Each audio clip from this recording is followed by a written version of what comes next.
Well, ladies and gentlemen, good evening. It's a great pleasure to welcome you here to Trinity College. My name is Robert Choate, and I'm the college president.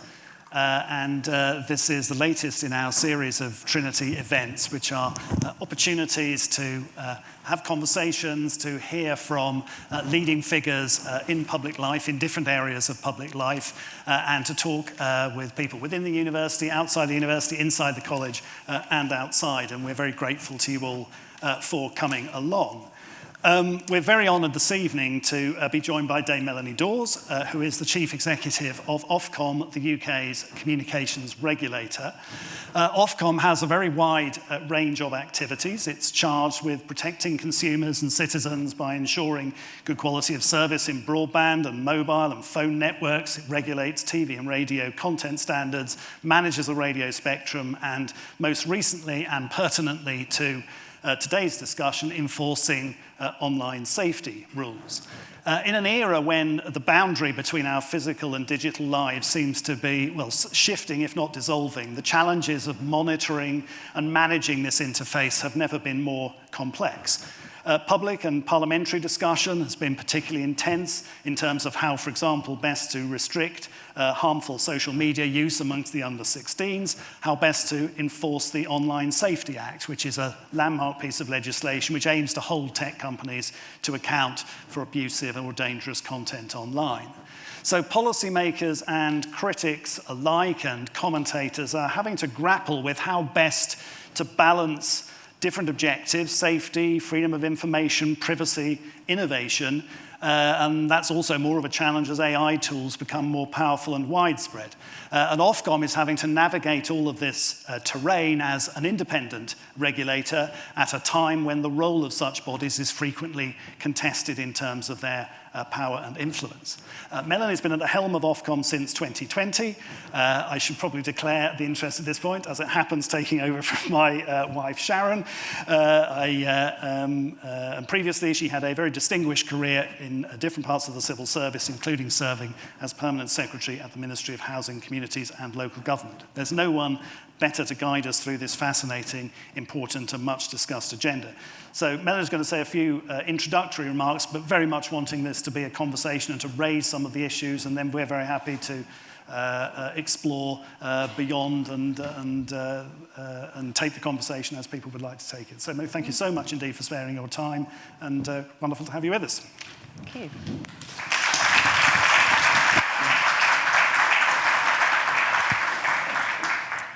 Thank you very much, Robert, and thank you for inviting me to come. It's lovely to be here. I did study PPE once some years ago, so it's always nice to come back to Oxford and engage in what the university is up to. So, when I was a student, I don't think I ever thought that I would be regulating internet services. We didn't know what they were in the mid-80s. Communication services were completely different back in those days.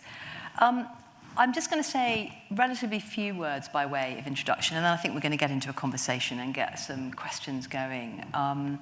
But it's usually helpful when talking about the Online Safety Act just to take a little bit of a step back and perhaps just explain kind of what it is, why it exists, and what we've been doing to implement it, because it's an incredibly big and ambitious piece of law. It's hugely topical, as I'm sure you'll all know, which is probably why many of you are here. So I'll do that. I'll just explain a little bit about what and why. So why? Well, essentially, we've had an internet that's been unregulated for 20, 30 years now. We've had services, including social media search, pornography, gaming, which have proved hugely popular with the public, but have been built and designed without any regard, I'm afraid, for safety, and without safety concerns being at the forefront of design choices. And why is that? I think the economist in me goes back to the modern digital age really favors companies that can be first to exploit economies of scale. The network economies of scale, to be the first in search, the first to build a social network, even the first, frankly, to build a big porn franchise, are enormous. And so that degree of competition and the returns to getting as many users as you can onto your service to create and then be able to exploit those economies of scale have been immense. So the pace of change, the speed at which companies have grown, have absorbed and consolidated across the sector has been enormous. And during all that time, there wasn't much safety testing. And in particular, there wasn't any regard for the age of users, and in particular for the needs of children. So we find ourselves, I guess the UK, like many other countries, found itself maybe 5, 6, 7 years ago, rightly still being very excited with the opportunity offered by the digital world, by the internet, by social media and search and all these very same services, but increasingly knowing that something had to be done to create some standards and some regulation. And what the UK came up with, and it took 5 years to get through Parliament because it was much contested, and we'll probably come on to some of that, and much debated, and also the world changed while it was going through, and the problems that were evident at the beginning were slightly different by the time it had concluded its passage as an act in 2023. But as a piece of legislation, it is definitely the most ambitious, the biggest, probably the most complex in this field of any jurisdiction at the moment globally. There is no such legislation in the US in particular, where most of the relevant companies are hosted. The European Union has what we consider to be a close cousin of an act in the Digital Services Act, but the implementation of that is split between the Commission and the member states. So there isn't a single regulator doing what Ofcom's doing, which is being able to look across the piece at big and small companies and look holistically at the system and work out where to use our levers to achieve change. So what does the Act do? It essentially, that what Parliament decided, and there was much debate about this, was to focus on 2 types of harm. Firstly, tackling illegal harm. It creates a duty of care on the relevant services that are in scope to protect their users by having adequate systems and processes to protect against, firstly, all illegal harms. That includes things like terrorist content, child sexual abuse material. It includes now intimate image abuse. The government's about to conclude what they'd already started, which is to make creation of intimate images without consent illegal. That will then be covered by the Act. There's actually more than 130 illegal harms covered in the legislation. I did say it was big and complicated and ambitious. And so that's the first task, is to have systems like content moderation, reporting, technology to detect illegal content and so on in place so that the public is protected. And then the second really important part of the Act is wider protections for children. So there you have a very clear position in the law that pornography, suicide and self-harm material must not be shown to under 18s. So companies either have to take that off their platforms or put in age assurance and offer a different service for their younger users. And there are other forms of content like violent content, misogyny, racism, dangerous challenges, which should not be shown to children. It's a slightly lesser test in the legislation, but they shouldn't be shown through the feeds to children. So that's the Act, and that's where it was at the end of 2023. So what do you do as a regulator to mobilize something like that? You're working with some of the biggest companies that have ever been known on this earth. They're most of them based in the United States, on the West Coast, either in Seattle or Los Angeles or San Francisco, and you're just the UK, right? How do you go about achieving that change? So we have to write codes of practice. We did it in 18 months, which was incredibly fast, given the scale and the novel nature of this work. We had codes of practice, and then in March, they became enforceable. March last year, they became enforceable. In March, first on illegal harms, and then in July for children. And what are we doing? Well, this is where we've had to really think carefully about how to achieve change. And the interesting question is that most of the big companies, their strategy is to comply. That's what they want to do. They don't want to be falling foul of the rules and being fined all the time. So the question is, will they do enough to comply? But they're certainly following the processes that they're required to follow. They're answering our information requests. They are doing risk assessments. Not all of them have done them very well. We've had to have some quite stern words with some. We announced a week or so ago that we'd had to remediate Snapchat's risk assessment in particular. We went public on that. But they're following the process. And what we've decided is to invest in supervision teams there. So we really build the relationships, can get under the bonnet of the complexity of their services. Because in the end, they've got the technology, they've got the experts, they're the ones that are going to build the solutions. Our job is not to tell them what to do, it's to make sure that they've done it to the satisfaction of the public in this incredibly contested space.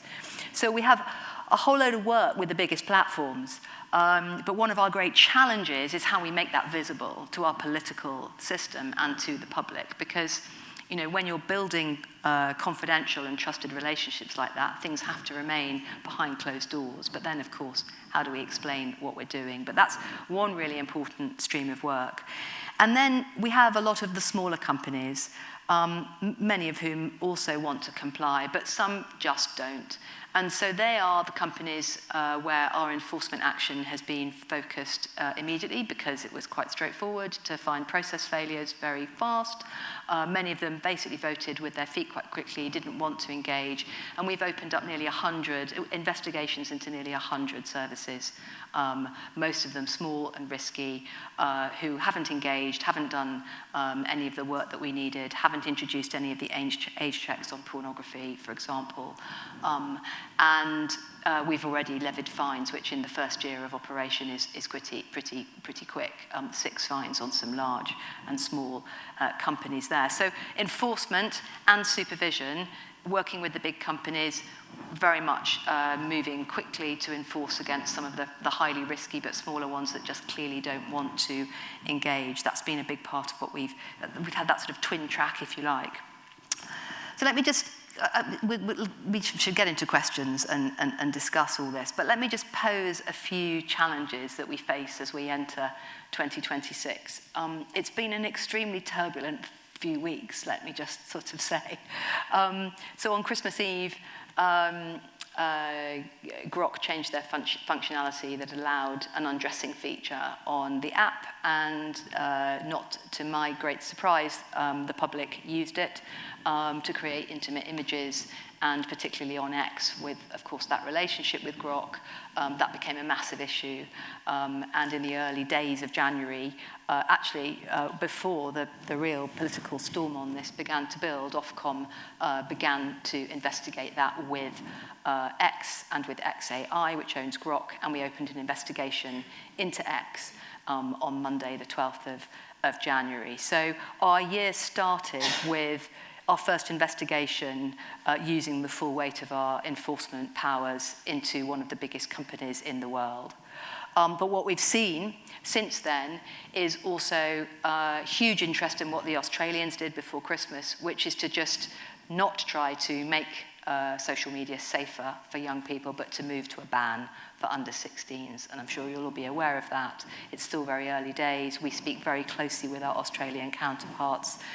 People are trying to get around it, but it will undoubtedly achieve some of what it's aiming to achieve, possibly quite a lot of what it's aiming to achieve.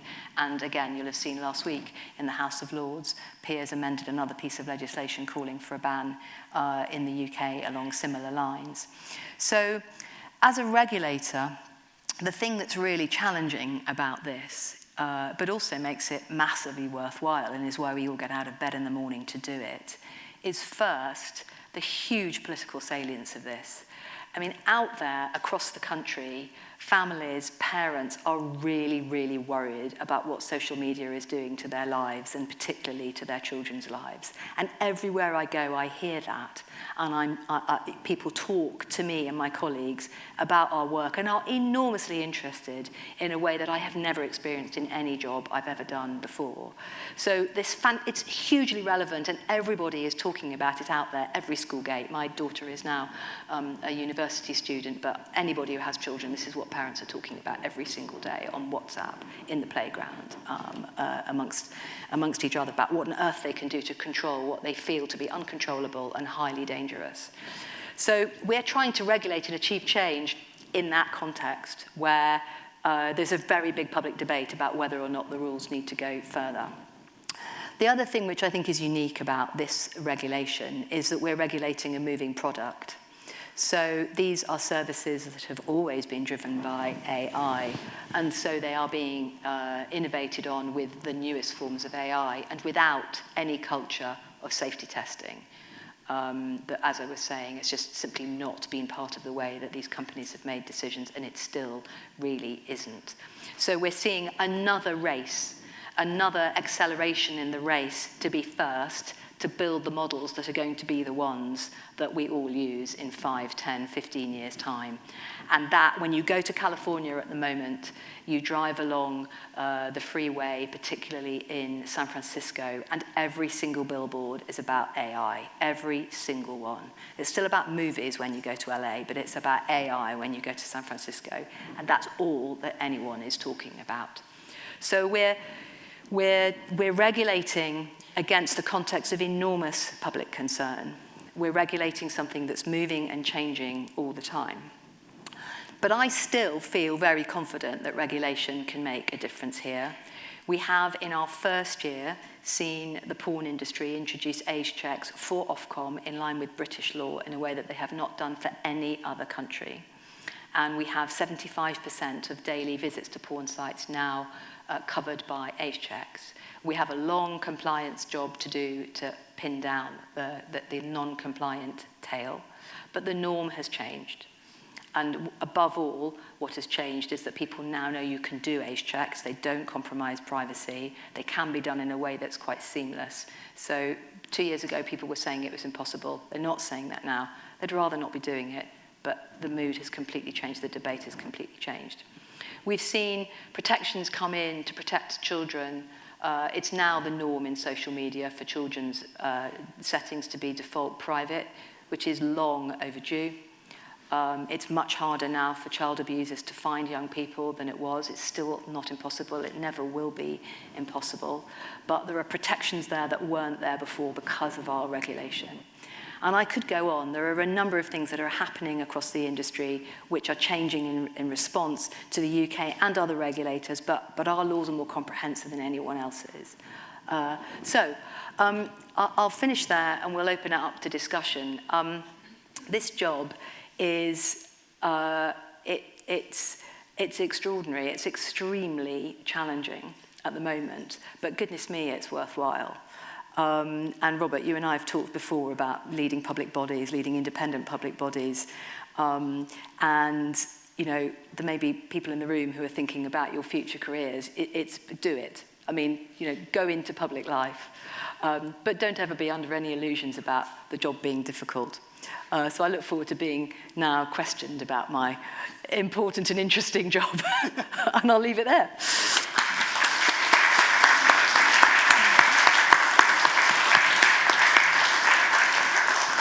Thank you very much indeed. That was absolutely fascinating. And just maybe I could pick up a couple of quick points first, and then we'll take it out there. You made the point that you are essentially regulating a moving target. Mm.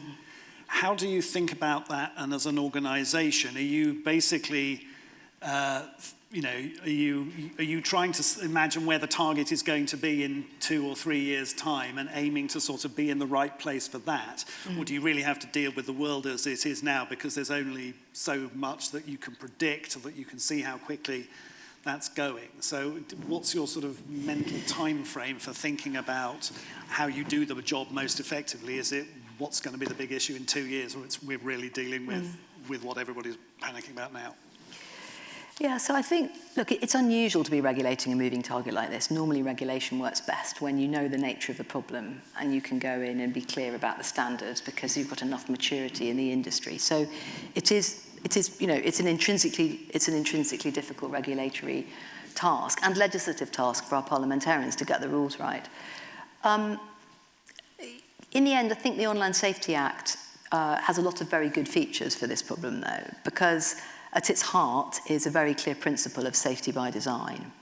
And so a lot of what we're asking for is proper risk assessments so that you don't just roll out a new feature without doing a risk assessment and then putting in place and explaining to us, if you're a company that we're interested in, what you've done. So that works no matter what the changes that you might be expecting to see in a few years' time. In a sense, what I'm saying is the onus is now on the industry, and that's at the heart of this legislation, the industry to be thinking about these things and to be putting safety first in a way that they haven't before. And I said earlier... Do they come to you now and try to sort of get you to reach a preliminary view before they go with it, or they go with it and... No, not yet. And I think, I said earlier, the first thing they all had to do was a risk assessment, which sounds maybe a little bit boring and technical, but actually it's at the heart of this. And it was really interesting because some of the biggest companies in the world thought that they were low risk on all of the risk things that the Act is concerned about. And so we had to go in and say, no, you're really not. And I think one of the challenges here is that, as I said, I think they all want to comply, and there are some very good people in these companies who are very professional and who want to do the job well. But when you go and talk to them, they don't talk about risk, they don't talk about harm, they don't talk about child abuse or grooming or addiction or any of the things that I think we're all worried about. They talk about the features that they're rolling out. And they're the things often that we want to see, but they're not being done for the reasons that our British law is setting out. And that's partly because that's just not their political culture and it's not the conversation that's happening where they are, but it's also because it's a very long way from what they've had to think about over the last 20 years. So that cultural battle is a long one to win. But those principles are the things that enable you to manage the moving target, the fact that the Act is technology neutral. But there are some gaps in it, so it doesn't cover properly generative AI-based chatbots, for example, and ministers have acknowledged that. So that's why, although it's a good piece of legislation and it's got some of the right flexibilities in it, it can't be foolproof given the way things are changing. And it's stuff that the legislation needs to change to be able to encompass, rather than the legislation being permissive and allowing the boundaries to be drawn as technology evolves. Yeah, look, I think good, particularly when you're trying to drive change so fast, you need the principles which are in the Act, but you also need clear rules if you're, as a regulator, going to move fast enough to drive change. And so we're constantly thinking about whether to move fast on some things which are really clear where we can get some quick traction, or whether to put our time into something that might longer term be more important, like assessing whether the algorithms are changing properly for children, which is at the core of the Act, but it's a complicated task and it can't be done overnight. So that's a constant balance for us. And it's also with any individual company, what do we really want them to do first? Or it's not usually one thing, but it can't be 50 things. It's got to be, we've got to sort of really focus in on where we see the greatest harm. So, it's very early days, and when you're doing this at the beginning, everybody out there would like us to be doing the things that matter most to them, and we're trying to explain and be accountable in as I said, that very, very febrile environment with a lot of scrutiny. Yeah. And is your sense that as you mentioned, obviously both in terms of Parliament directly and in legislation, that the political class knows exactly what it wants you to be doing, or is that in itself contested? Is the challenge of sort of saying, well, how are we doing what we've been given, or is part of the problem that the political system doesn't really know exactly how far it wants you to go, what it wants you to be doing, and leaving you partly to make those decisions for yourself? So some independent bodies tend to be sort of quite constrained in the task that they're given. Others, partly because politicians may not want to make up their minds and leave a difficult choice to somebody else. Is it a mixture of those, or? So the government has been incredibly clear and has not wavered at all since the general election in their view that they just want us to implement this as fast as we can and as furiously as we can. So they are very, very clear about that, and that's been very helpful. And they're backing us to do the enforcement. And I think they feel, quite understandably, the pressure that I've been describing, that no matter how fast we go, the scale of the harm and the way that it keeps mutating and increasing as Gen AI rolls out. And also, as I think we get more and more concerned about things like addiction, which weren't actually really covered in the Online Safety Act, that pressure is something that they feel very acutely, which is why they've announced that they're going to do a consultation on going further. So, I support that, by the way. I'm not supporting any particular options that are on the table, but I think it's right to be looking again at whether we need to go further. And I think that the government's right to be opening it up. And you know, the last thing I would say is that the existing legislation is going to be enough. It doesn't mean, though, that we can't enforce and achieve change quite rapidly in a way that's very useful. Let me take it up to the audience for some questions. Sorry, my eyesight's there. These here. I think there's a microphone on its way to you. Just hold on 1 second, and then the person immediately behind you. So, in whichever order you'd like. Hello. My question is about how the nature of the problem is inherently quite global, and the product that you're trying to regulate doesn't really fit into a national boundaries. So are there concerns, do you worry about, like, however much you try to regulate it within the UK, it's not really very effective if it's not a global, which is potentially not very feasible, but a global regulation, because people can get around national boundaries digitally quite easily? Should we take the other question? Yeah, Carol? Yeah, thank you very much. I really feel for the burden that you're carrying for us all. Thank you so much. I had a question I was curious to know more about who is on your staff. What sort of people are helping you do this? Because you're dealing with the tech industry, you know, full of engineers, etc., and you come from, you know, an administration, you know, people who might be more from a public policy background, legal background. I'm just curious, who is helping you in this mission that you're undertaking? Start with those. Yeah. So you're absolutely right. These are global products usually. And generally, most of the big companies want to come up with a global solution. So they're quite keen that we coordinate with other regulators, and we're trying to do that where we can. We've actually set up a global network with the Australians. We've got a number of other countries involved, because, you know, it'd be better if we can all have one set of standards for age assurance, because we'll get further, and it's easier for the companies. So if we can get that win-win, we'll always try to do that. But ultimately, you know, they're all, for most of them, the US is their biggest market. Often the UK is their second biggest market, partly because of the English language and partly because the UK citizens really do love social media. And so we do matter to them. And because Ofcom has a reputation built up over many years, and this comes on to the second question about who do we have, and because we've been able to invest in getting the right experience and expertise, we do have a level of respect out there amongst these companies for being the regulator that is most likely to be able to make a good fist of getting these rules right in a way that is practicable for them, as well as important in achieving change for the public. So to answer your question about who we have, again, quite unusually, the previous government supported Ofcom in building our resources before the legislation was passed, and we have about 450 people, which is a sizable number.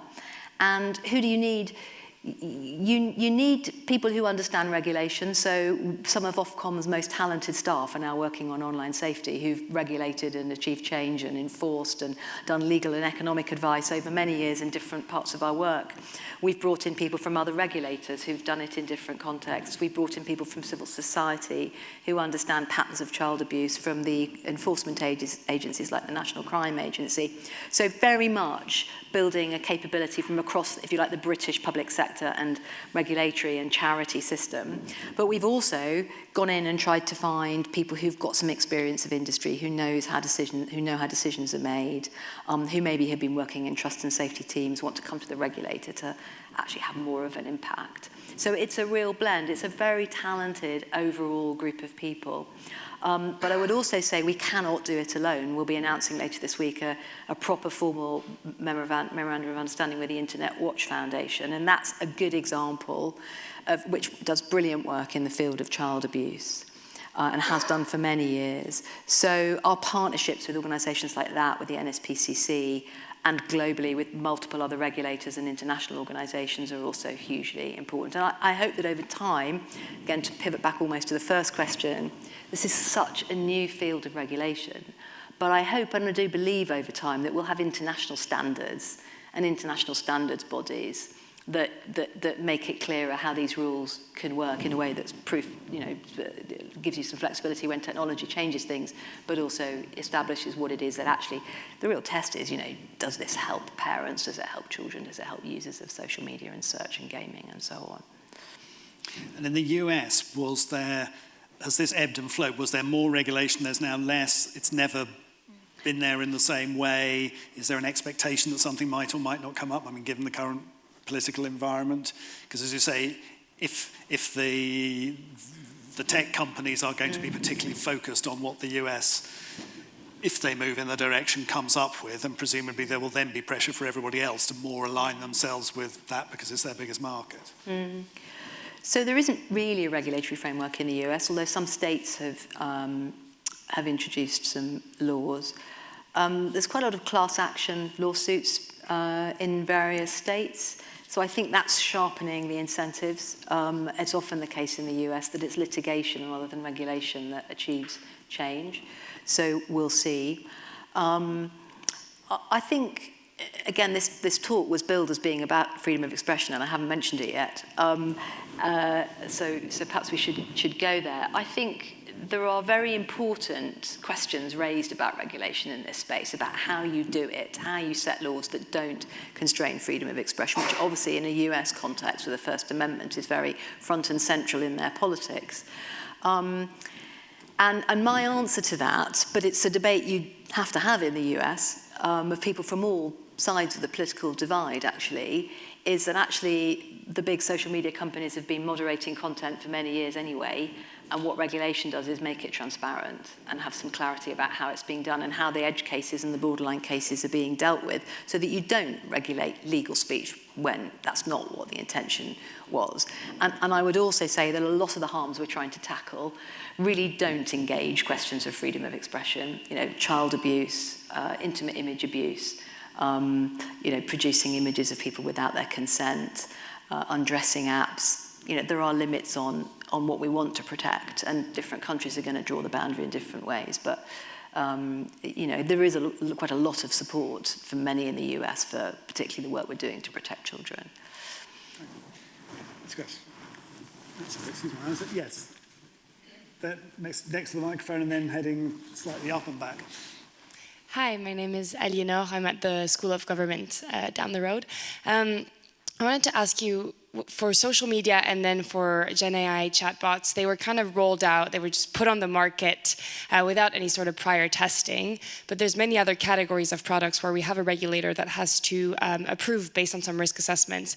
Like pharmaceuticals, but even cars undergo some testing, cosmetics, there's a long list. So I'm wondering, do you think there is a case of moving to a place where regulators actually have to approve new releases of these sorts of products with some prior testing? Curious about your take. Thank you. Should we take the next question as well behind? Thank you. My question kind of follows on from Robert's about global influences, and I guess the under 16 social media ban in Australia, does that have an impact on the UK? I would ask, do people think it's going to be enforceable? Well, the social media ban. So I'll actually answer the first question about should we have a kind of, if you like, an approvals regime or a testing regime. But that's not what the law is at the moment. Instead, though, the companies are required to do a risk assessment and share that with us. So the sort of principle is there, but through a slightly different mechanism. I was giving evidence this morning to a committee in the House of Lords for a few hours with some other regulators, and there are other parts of the regulatory system in the UK which are all about licensing and approvals. So the medical approvals authority was there, and it's very different from the kind of regulation that Ofcom is usually doing. So I think you've got to think about innovation when you're setting rules like this. You don't want to have companies be required to seek permission from the regulator unless they really need to. But I think given the pace of Gen AI, the public, let alone our legislators, are asking that question of like, I don't know what's going on here. This is all moving far too fast. I can't control it for my family. So, I mean, that comes on to the second question. I think that is why people are now saying, you know, perhaps not a testing regime, but actually just, this is why there is an interest now in the Australian model, which, you know, I think it was the 10th of December, was the deadline by which social media had to make sure that they didn't have under 16s on their platforms anymore. And I work very closely with my Australian counterpart, and I haven't spoken to her since then, but I'm hoping to do so soon. But it's a test case, and there are lots of questions about whether it will work, and whether it will be effective in actually screening under 16s off social media. I think what's quite interesting about it is that the Australians describe this as a social media delay. So it's about giving kids more time to learn, and they are investing an enormous amount in two things. Firstly, what's often called media literacy, which is essentially helping teenagers to navigate, giving them the tools they need to navigate social media when it's switched on for them at the age of 16. So a lot of investment in education and awareness and discussions in schools and so on. But they're also investing a lot in evaluation. So we will learn about the impact on things like participation in sports and reading, mental health. And it's a very interesting thing that I think the world is watching, and the UK debate is now very much, you know, opening up those questions for us as well. But I'm not going to opine on the rights and wrongs of it. But, you know, I understand why the questions are being asked. Yes. Two in the Sahil.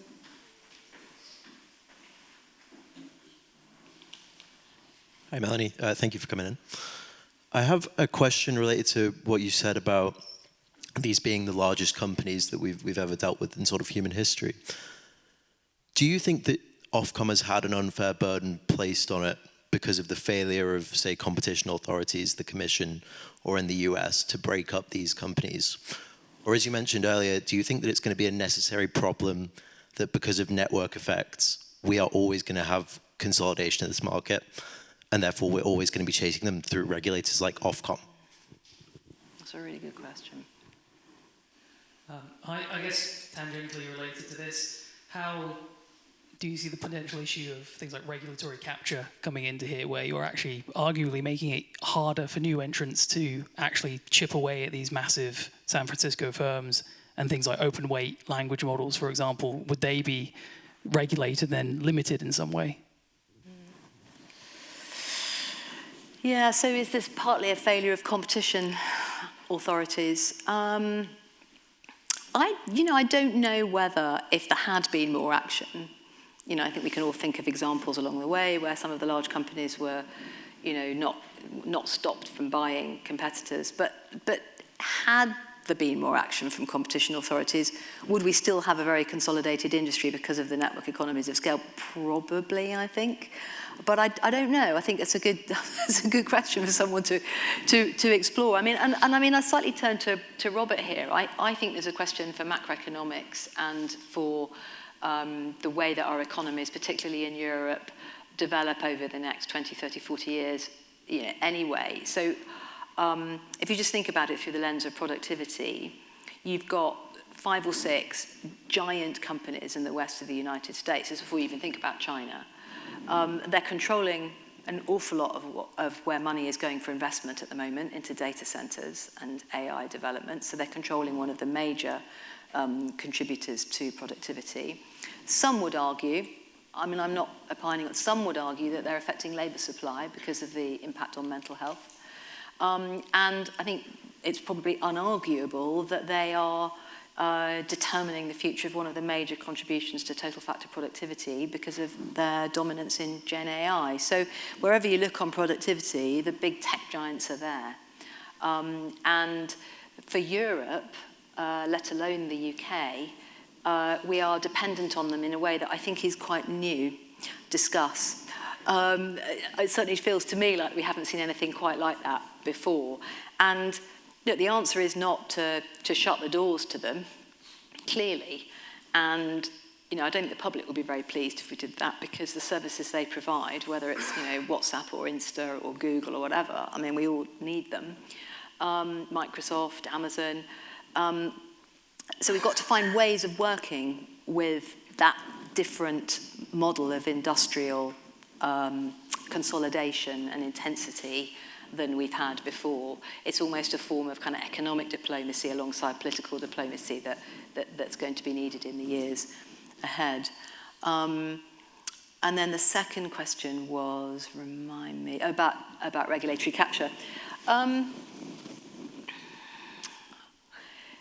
Yeah, I mean, I suppose two things. Firstly, I think you're probably more likely to be captured by one of the big tech giants anyway if you're competing with them, or possibly bought up and have your fortune made. So I think the way the consolidation that you tend to see in the industry all the time, and the constant sort of migrating of talent and ideas and new products into those big companies is probably the big issue in this market. And I don't think regulation is particularly changing that, certainly not safety regulation. But, and I would also argue that, the safety industry is a very new one, and it's growing, and actually the UK is doing quite well in it. There are companies like Yoti, which offer facial recognition, for example, that are doing very well and offering great services in this new market. So regulation also, I think at the moment is helping to be quite a positive dynamic for growth and innovation in some of the new services. But your question is a very good one, and it's always a question for regulation, is to make sure that you're not just managing a market around the existing players, and that you are not creating rules that are a barrier to entry. In this market, given the dominance of those big firms, I don't think that is the problem that it might be in other areas. But it's a very fair question. You mentioned China. And obviously all the focus on the West Coast and the giants. Is China in the various aspects of either providing tools or being people that or entities there that you would regulate or need to regulate in terms of what they're offering in the UK? Is that more of an issue? Will you increasingly have to start looking east as well as west? I mean, there are relatively few companies that are outside the Western. Most of the companies we're talking about are from the West. I would say, rather than Chinese, I mean, one or two exceptions. I think it's more at the infrastructure layer and perhaps Gen AI, where it just remains to be seen who's going to be producing the products. And I think this is where, there are big political questions which go way beyond my pay grade around what to do about China and how to weigh that in the balance. So, but at the moment, it's not really a question that's especially present for us when it comes to the Online Safety Act. It's not looking like something that's just over the horizon that there's going to be. I think Gen AI, where all that lands is still very uncertain. I mean, it wasn't even, nobody was even talking about it 3 years ago. Everyone was talking about the metaverse, and Meta had just changed its name to become Meta because of the metaverse, and now and that has completely turned around. It is so new and still so early in terms of seeing how that's going to be managed and where it's going to go economically. Yeah, and the whole notion of essentially if these are tools that are allowing you to generate your own content. Yeah, I mean, there's something very democratic about the way that these services have developed. And I mean, look, with my media regulation hat on, it's a big concern to make sure that our public service media gets the airtime and the viewers and the eyeballs that it needs to be commercial and to justify things like the license fee. And that incredibly high quality content is very, very important to our culture. And it's a big part of our job to make sure that it still has traction and that it gets the right regulatory framework to support it being present in this market.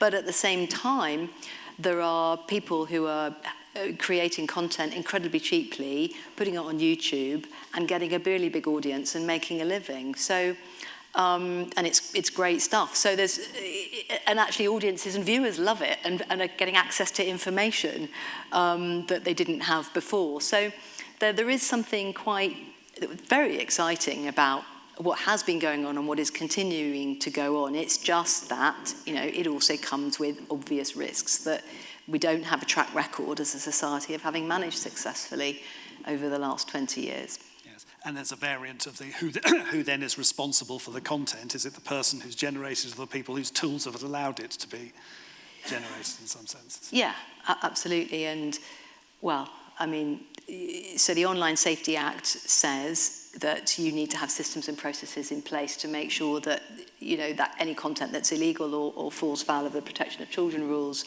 if when you find out about it, you need to be removing it or dealing with it. So it puts an onus to manage the system. But usually if it's criminal content or illegal content, then the liability will be on the person who created it for that criminal act. Okay, great. Gentleman there. Just there, please. Sorry, the microphone's on its way, just 1 second. Thank you.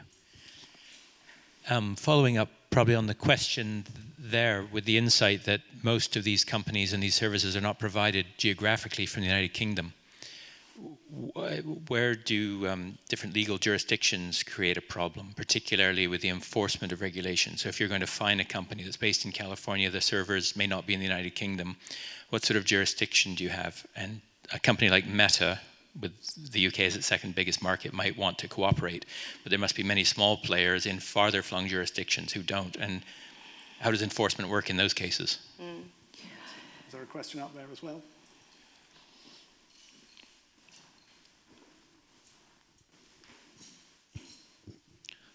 I wonder, with regulation, while there's obviously a focus on increasing regulation for children, how do you make sure not to overstep and also ensure privacy of adults using these services?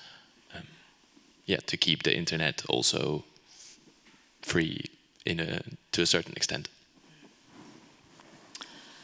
So how do you enforce across jurisdictions?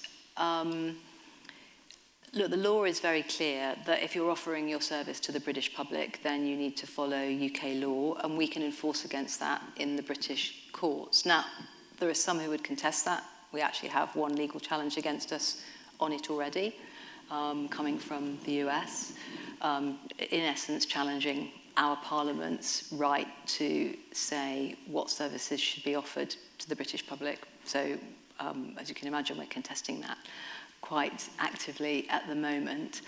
So the jurisdictional challenge, question is a clear one in British law, but doesn't mean that others won't feel concerned about it. I think when it comes particularly to the smaller companies that are, we believe, are high risk, what's been interesting over just the first 10 months of enforcement is that we're almost seeing them fall into 3 groups. So there are some that are just coming into compliance. So some quite small porn companies and medium-sized porn companies that are introducing age assurance. Not all, but some. And we've also seen some file-sharing platforms that we identified with the help of the National Crime Agency as a particular risk for child abuse image sharing. That many of them have now introduced the technology called hash matching, which helps you detect those images, which was being used by the mainstream platforms, but not by some of the smaller and more niche parts of the internet. So some companies are complying, and then some are not complying, and in essence they've got 2 routes. Some are choosing just to withdraw their service from the UK, to geo-block us, as it's known, and provided that that's an effective solution, we believe it offers quite a lot of protection, but we'll always judge individual cases on their merits, but that's one route that some companies are taking, is just to withdraw their services. And we're talking here about small and high-risk services. And then finally, some are going to contest it. And we've already levied 6 fines, which is quite a lot, given the timescale of since our duties became enforceable. And I'm sure that there will be some companies who contest that and say they're not going to pay. And we will pursue those cases through the courts. And we'll just have to see how far we get with it. It's never about the money. It's never about bringing the money in. The most important thing is that we are clear, which I think companies are increasingly clear about, is that those are really the 3 routes: comply, withdraw your service, or you will face Ofcom enforcement action. And so if we can create an incentive system out there where people can then make a choice that hopefully is one of the first 2 buckets rather than the third, then we're succeeding in protecting the public in the way that we're trying to achieve. None of these solutions are ever perfect, by the way. A geo-block can never be absolutely perfect. People can get around things using a VPN and so on. But online safety regulation, no regulation can ever be about achieving a perfect outcome. It's about adding layers of protection that make things safer for people. I can't remember the second question now. Privacy. Privacy, yes, very important. In that sense. Yeah, well, look, it's a really important question. And we've done a lot of work to make sure that where we're recommending things in our codes of practice, that we're not recommending anything that would jeopardize privacy. So a good example is the age checks for porn sites. A lot of people assume that this is about giving your ID. It isn't. And again, most jurisdictions that have tried this before have been very prescriptive. US states, France, and a number of other countries have said you need to use a government ID. And the industry is, frankly, just, it's been a big fat raspberry, and they've ignored the rules because they weren't practical and they weren't enforceable, and they did jeopardize privacy. So what we've said, we did a lot of research. We went to the porn industry's conferences over a period. I didn't myself, but have a small dedicated team that did, and they went out and they talked to people and they found out what people were using. And we're saying things like, if you've got a credit card, if you've, there are email checks. That's a service that some companies offer that will give a good indication of whether or not you're over or under the age of 18. Various things, actually data that's already out there, basically, that can be used to validate that you are or aren't the age, so you can then be given the right kind of service. And what we're not saying in the age checks, again, a lot of people think that you need to give your name and address and so on. You don't. The only question that needs to be answered is, are you above or below the age of 18 or wherever the age gate's being placed? Don't even need to know what age you are. You just need to have a yes, no answer. So it's all about the implementation rather than the principle here. And companies must implement it in a way that protects privacy. They mustn't keep data that they shouldn't or that they don't need. We're very clear about that it doesn't have to conflict in principle, but it's a really important question, and we have done a huge amount to make sure that is the case. And so the companies come to you with a mechanism for age verification, which you then either kite mark or you don't. So what we've said, our guidance, again, no other regulator's done it quite like this. They've all said it's our way or the highway, do it this way. The French system was even one where you had to revalidate the age check on the porn site after an hour, so it was quite intrusive. And so what we've said, here are some things that don't work: just asking someone their age, or using a debit card because there's no age threshold on debit cards, and the various other things. And here are some things that can work, provided that you implement it in a way that's fair and preserves privacy, and so on and so forth. And then we've let companies choose what they want to do. And that's why we've had the degree of compliance that we've had, because we've been flexible about it. But then what we're now doing is, particularly with the companies where we think the risk is greatest or where they have the most users, we're doing a check with them to find out what they've done and also whether it's effective. So it's not so much a kind of kite mark of yes, no, because it's all about the implementation on that service. But mostly, because these are very capable firms and they've got lots of amazing technical people and really good engineers, they are finding ways to implement. If they want to do it, they're normally doing it, reasonably effectively. But it's something we're checking. Over there. Hi, thank you. So with the age verification stuff, I know that the VPNs are a sort of way around that. And is there is there a potential for like the banning of VPNs because they're being used to get around the verification? And what's the implication of that, I guess? Thank you. I'm much reassured by what you've told us tonight. Good. Thank you. That was very nice. Thank you. VPNs, yeah, look, I've said earlier, this is about layers of protection. And We did see a spike in VPN use when the age checks came in last summer on porn and also on X and Reddit and Discord and Telegram and a few other services. And the question that really matters, we think, is are children using VPNs? Because if adults want to use VPNs, that's clearly not nearly so much of a concern. And we don't know at the moment. We haven't got that data. We saw a spike in use. It then came right back down again. The companies themselves are not saying that they think VPN use has massively increased, but we've got various research projects going on this. It's quite difficult to research with children whether they're using VPNs to do something that they shouldn't. So it's quite a hard question to ask, but we're having a go at that. Will ultimately it be enough? Will it just be too leaky a system? I mean, the Australians have got some of the same questions with their social media ban. It may be that Parliament decides to restrict use of VPNs. I think the other thing that could happen, though, is that we increasingly see solutions from Apple, Android, from the devices, at the operating system, at the device level, and on the App Store. Apple is already offering solutions like that, and they clearly see a business opportunity here. They are now offering phones that are default for children, and then you have to prove your age to switch them onto an adult setting. So it may be that that's the way that we move. It will be more secure, it will be more seamless for the user. It will be a great business opportunity for some of the world's biggest tech companies, once again. In terms of children's use of social media and online presence, I mean, is that something you're doing a sort of regular research into and seeing what the trends are there? And other than there's just a lot more of it, are there particular things you would highlight as being of interest or perhaps unexpected in the way in which young people are using social and having an online? Yeah, I mean, Ofcom is a research machine. I mean, it's one of the things I love about it, particularly speaking as an economist. And you know, I'm sure you're regularly on our website enjoying our research for. But it's something we've always done very well. And so what do? We have panel surveys that have been tracking people's media habits for decades, and those are fascinating, both qualitative research which tracks the same individuals, but also big panel studies that look at overall habits.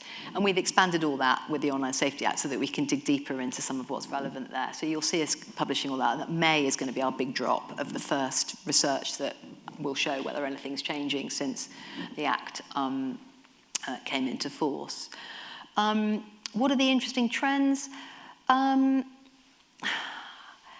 think that sticking to the sort of online and social media side, just the extraordinary amount of time that young people of all ages are spending on these services. So I'm always slightly shocked at how many younger children below the minimum ages of 13 are on social media. So Snapchat is the second most popular app for 10 to 14-year-olds after YouTube.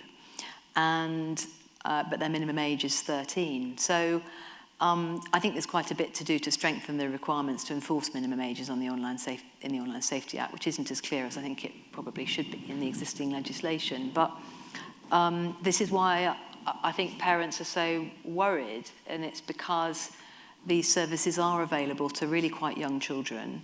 And even kids as young as 3, 4, 5 are on TikTok. They may not have an account, but they're on their mum's phone or their sister's phone or whatever, and they're viewing that content in a way that's completely inappropriate for their age.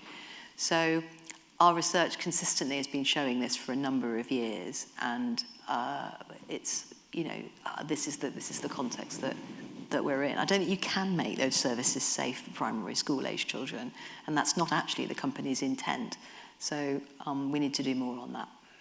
And is there a flip side in the other part of, or another part of the Ofcom forest, that younger people are being detached or, you know, barely recognising the conventional broadcast services? You know, yeah, it's interesting. I mean, you're seeing people know or value the BBC if, you know, for the average 14-year-old. Or the BBC is still the biggest news source overall in the UK, strongly so, and even amongst younger people, it's right up there in the top 5, but all of the other 5 the other four rather are social media apps, whereas for adults it's much more spread across different forms of media.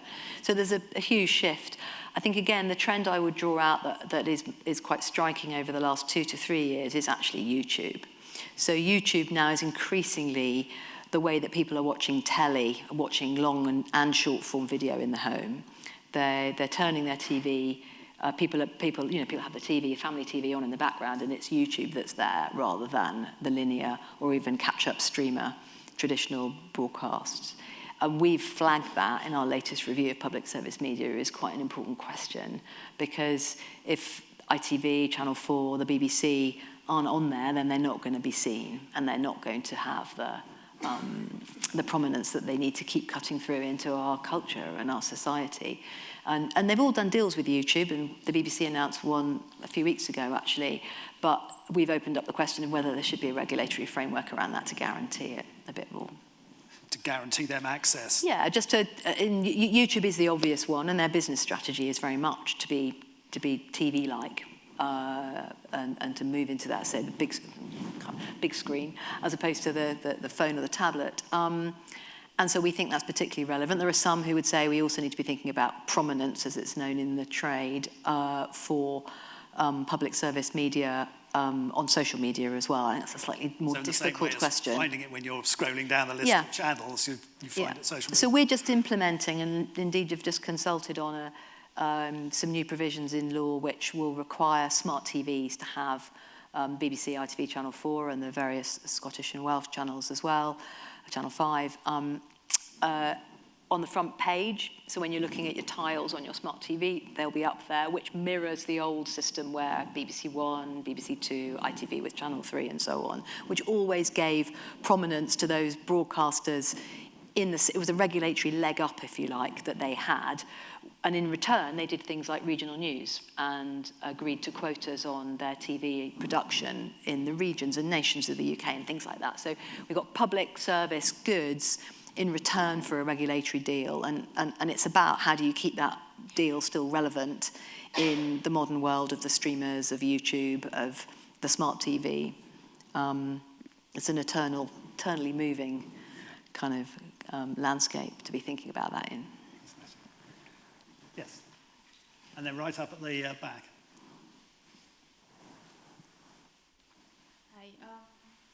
Hi. I was wondering whether you're making any efforts towards educating the parents as well about the harms of social media, because you're absolutely right that children of the ages of like 3, 4, 5 are accessing their parents' social media accounts, but sometimes I also see parents giving their children devices and kind of allowing them to do that so that they don't, make a fuss on public transport or whatever. Thanks so much. Right at the back. Over there by the door.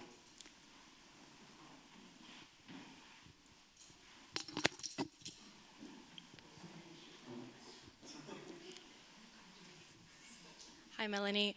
I wanted to ask you whether Ofcom has any role in regulating AI use, especially given the rise of claims of copyright infringement, since many LLMs, or most of them, if not all of them, are trained on data that comes from real people, whether that's writers or artists, and these writers, artists, etc., haven't consented to their data being used to train these models. And I wondered if Ofcom is worried about that and what regulatory steps you might be taking to combat it. Thanks. Can we have one more? Yes, as long as you can help me remember them all. Yeah. Virtually from your hand just a moment ago. I wouldn't dare interrupt the chosen order. Melanie, in the interest of the spirit of the Online Safety Act and especially transparency, I should just say before I ask this question that I work in online safety and have done for a couple of decades, both in law enforcement, international organisations, but also for the platforms. So one of the things I've seen recurrently in my research has been that expectation that online we can eliminate risk and harm in a way that we wouldn't expect to do that offline, to use the analogy from a previous question. How do you manage that expectation? That's a good question. So the first question, how can we help parents? so that their children don't freak out in the supermarket. I think we do, look, Ofcom's role is to regulate the tech platforms. We also have some relatively limited but important duties in helping to sort of catalyse and sort of produce best practice on media literacy, as it's known, which is essentially education and to help people be able to navigate both traditional and new forms of media. But if you're going to really scale that, you need education budgets. It's a matter for government, really. And I think if it's about support and advice and communications, likewise. And so, you know, we're very happy to help on that. But I think in the end, it's for others to really work out what will resonate and support parents. But I think a lot of parents are crying out for more help.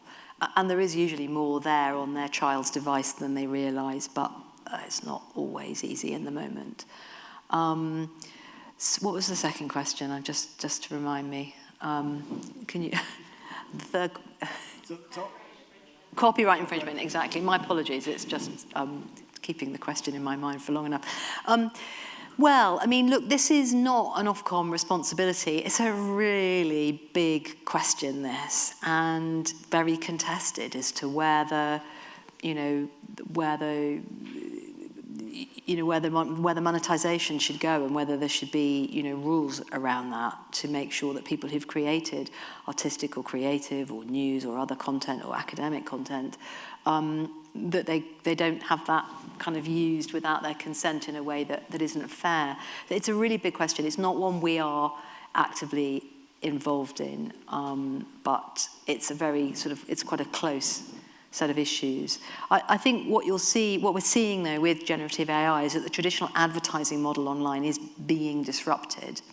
So it's not just about copyright, it's also that when you now go on Google and do a search, the AI often gets you to the answer and you don't need to go to any of the websites. And that's an issue not just for copyright, but also for advertising and the way that it works on the system. So there's a lot of change going on here, and I think I think it's one of the ways in which AI is going to drive some quite different markets in the future. And then the final question: how do we sort of help people realise it'll never be completely safe online? Which of course it can't be, and because social media, gaming, they connect people across countries in ways that simply weren't happening 20, 30 years ago. And in ways that are absolutely amazing in so many ways. And I don't know about you, but I think that today's generation of people in their early 20s know more about the world because of their connections from social media than I did 40 years ago when I was at that same age. So there's so many benefits to this, but when you connect people, some people do bad things. So these services are an opportunity for criminals. They've certainly made child abuse a lot easier, I'm afraid. It's as I'm sure you will know, which is horrific. But you only see again what ordinary people do when they're given an undressing tool. They use it. And it's extraordinary. And they use it, by the way, disproportionately against women. It's absolutely clear. So it's me and my senior women at Ofcom who have had our images put into bikinis over the Christmas period, and not any of the men. And you'll find that if you talk to politicians and journalists. So human nature, I'm afraid, has a strong tendency to misbehaviour, given is misbehaviour the right word, but to be doing things that even if they're not illegal, and some of this probably was, but even if it's not illegal, it's still harmful, it's hateful, it's incredibly distressing. It can be deeply personally affecting for people in ways that are traumatising for an extremely long time. And it can make criminals, whether that's child abusers, people exerting coercive control on a partner or a former partner, these services make, I'm afraid, some of those things a lot easier. And so this is why we need regulation, so that the companies do the proper risk assessments and acknowledge that. And that's why, for me, the real success in a few years' time will be when they're talking about those harms and going, well, we used to have criminals doing these things on our platforms. It'll never go away, but we have significantly reduced it because we've changed the way the design works, and it's now safer for people. Thanks very much. Well, that's a sobering but balanced note upon which to end. But thank you very much indeed. That's been absolutely fascinating. Thank you all very much. Thanks for the questions.